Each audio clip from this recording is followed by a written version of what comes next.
రోజుల్లో చాలామంది dining table వద్ద కూర్చొని ఆహారం తినడానికి ఇష్టపడతారు. కేవలం తక్కువ మంది మాత్రమే నేలపై కూర్చొని తింటారు. అయితే నేలపై కూర్చొని తినడం వల్ల ఎన్నో ఆరోగ్య ప్రయోజనాలు ఉన్నాయని నిపుణులు చెబుతున్నారు. కొంతమందికి నేలపై కూర్చొని తినడం చాలా సౌకర్యంగా ఉంటుంది. నేలపై కూర్చుని తినడం వల్ల కడుపు చుట్టూ ఉన్న కండరాల నొప్పి నుండి ఉపశమనం లభిస్తుందని నిపుణులు అంటున్నారు. ప్రతిరోజు ఇలా చేస్తే కండరాలు మరింత సరళంగా, బలంగా మారుతాయి.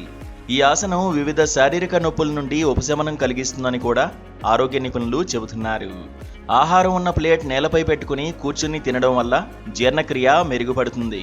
ఈ ప్రక్రియలో ఆహారాన్ని నోటిలో పెట్టడానికి పదే పదే ముందుకు, తర్వాత వెనుకకు వంగి చేసే భంగిమలు శరీరంలో ఆహారాన్ని జీర్ణం చేయడానికి అవసరమైన ఆమ్లాలను ఉత్పత్తి చేస్తాయి. ఫలితంగా జీర్ణ సమస్యలు తొలగిపోతాయి. అంతేకాకుండా శరీరానికి అవసరమైన శక్తి కూడా లభిస్తుంది. నేలపై కూర్చుని తినడం వల్ల బరువు తగ్గుతారు. కడుపు నిండినప్పుడు కడుపు నుండి మెదడుకు సంకేతాలను పంపే నాడి ఉంటుంది. తద్వారా అతిగా తినకుండా ఉంటారని నిపుణులు చెబుతున్నారు. ఈ నాడి టేబుల్ వద్ద కంటే నేలపై కూర్చుని తినేటప్పుడు మరింత సమర్థవంతంగా పనిచేస్తుందట. ఇది అతిగా తినకుండా ఉండడానికి, బరువును నియంత్రించడంలో సహాయపడుతుంది.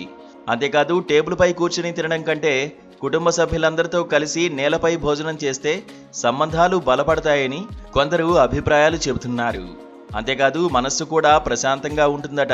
కింద కూర్చుని లేవడానికి ఇబ్బందులు పడకుండా ఉండేవారు మాత్రమే తినాలని, వెన్నునొప్పి లేదా కీళ్ల నొప్పులతో బాధపడేవారు నేలపై కూర్చుని తినడానికి దూరంగా ఉంటేనే బెటర్ అని అంటున్నారు. ఇక ఆరోగ్యంగా ఉన్నవారు మాత్రం కుదిరితే శుభ్రంగా ఉన్న నేలపై కూర్చుని తినడం అలవాటు చేసుకుంటే మంచిదని ఆరోగ్య నిపుణులు చెబుతున్నారు.